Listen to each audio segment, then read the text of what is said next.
I will now be presenting my phylogeny project over the species Octopus vulgaris, more commonly known by its common name, the common octopus. The common octopus is in the kingdom Animalia, and there are certain criteria an organism must meet in order to be classified in the kingdom Animalia. The first criteria is having a cell membrane. After that criteria is met, the next criteria is having a nuclear membrane. The next criteria after having a nuclear membrane is not being a single-celled organism, but rather a multicellular organism. And after these first three criteria are met, the species can be classified in the kingdoms Fungi, Plantae, or Animalia. Due to the fact that the common octopus lacks a chitin cell wall and a cellulose cell wall, but it is a mouth eater, it is then classified in the kingdom Animalia. Now these are the phylums of the kingdom Animalia. The common octopus is classified in the phylum Mollusca. And just like there are criteria that must be met in order for an organism to be classified in the kingdom Animalia, there are criteria that must be met for an organism to be classified in the phylum Mollusca.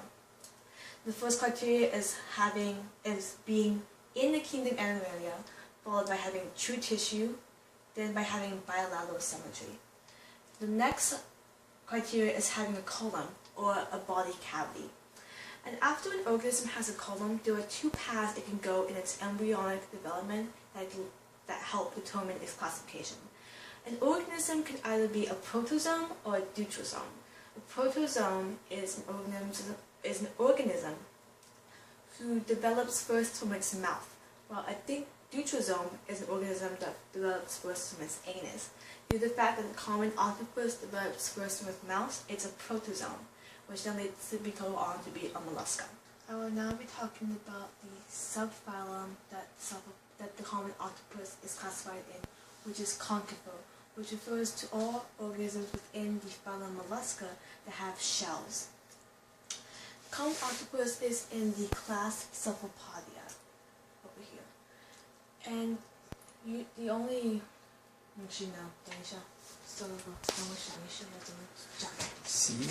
this is a taxonomy tree that shows the different levels of classification for the common octopus. The first level, kingdom, is Animalia, followed by phylum Mollusca, followed by class Cephalopodia. Cephalopodia means that the organism's foot developed in the same region as the head. And after class is followed by the order Octopodia, which refers to having 8 feet, then the family Octopodia, then the genus Octopus, and finally the species vulgaris. This is an example of a fossil of an octopus. Now this one is about 8 million years old. Fossils of octopus are actually quite rare due to the fact that octopuses don't have any bones. They lack hard parts of their body, which is the hard parts of an organism that are usually the parts that become fossilized and then provide a fossil record. There are certain criteria that must be met in order for any evidence of an octopus we left behind. In this case, it's just an imprint of the octopus. This criteria involves when the octopus dies, lying on a layer of sedimentary rock, and then a younger layer of sedimentary rock would then superimpose itself on the octopus. And under this pressure, as the octopus's carbon body decomposes away, all that's left behind is an imprint, like the one you see here. Now, the geographical distribution of the common octopus. The common octopus is most commonly found in the temperate salt waters of the oceans along the coastlines of the continents. For example, as you can see along the coastline of Asia, Australia, Europe/Africa, and North America. Due to its habitat in the temperate waters of the oceans, the common octopus has a select palate that it eats. For example, this is a food thread of the octopus in its marine environment. The octopus eats things such as crabs, seahorses, and even lobsters. Seahorses, of course, can also eat shrimps, and crabs can eat algae/plankton. Of course, octopus can also eat shrimp as well. And the octopus is preyed upon by much larger predators such as humans and even sharks. I will now be talking about two body systems within the common octopus that allow it to maintain homeostasis in its environment. The first one I will be talking about is the circulatory system. Something unique about the common octopus is the fact that unlike most organisms in the phylum Mollusca, which have an open circulatory system, the common octopus has a closed circulatory system.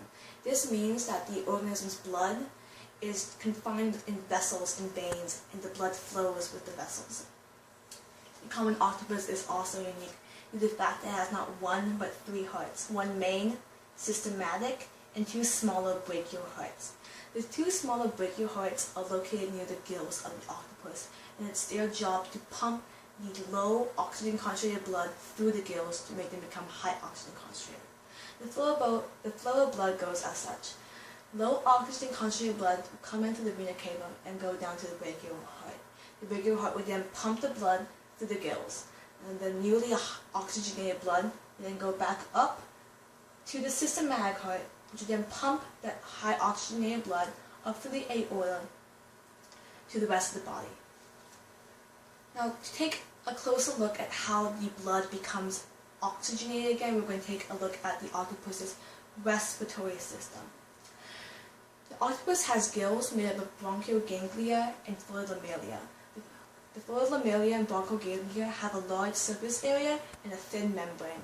Now, this large surface area and thin membrane allow for a lot of gas exchanged between the octopus and the environment. These gases being exchanged are, of course, carbon dioxide and oxygen gas. Water will flow through the gills as such, and as it passes by, it will come in contact with the low oxygen concentrated blood. Oxygen from the water will diffuse from the water to the low oxygen concentrated blood, making it high concentration. Now, this exchange is facilitated by something known as countercurrent. In countercurrent, the flow of the water goes in one direction while the flow of the blood goes in the opposite. For example, in this case, the water flows from left to right while the blood flows from right to left. Now this facilitates the diffusion of the oxygen from the high concentration water to the low concentration blood. And of course, after the blood becomes highly oxygenated again, it will go back up to the systematic heart, as previously mentioned, with the circulatory system, and be pumped out to the rest of the body. Now I'll be talking about some fun, interesting facts about the octopus. The first fact I have for you is the fact that, unlike other mammals, octopuses have blue blood. Now the blue blood is due to the fact that their blood is carbon-based compared to humans whose blood is iron-based, and this is copper-based compared to humans who have blood which is iron-based. And this copper-based blood gives the octopuses their unique blue color.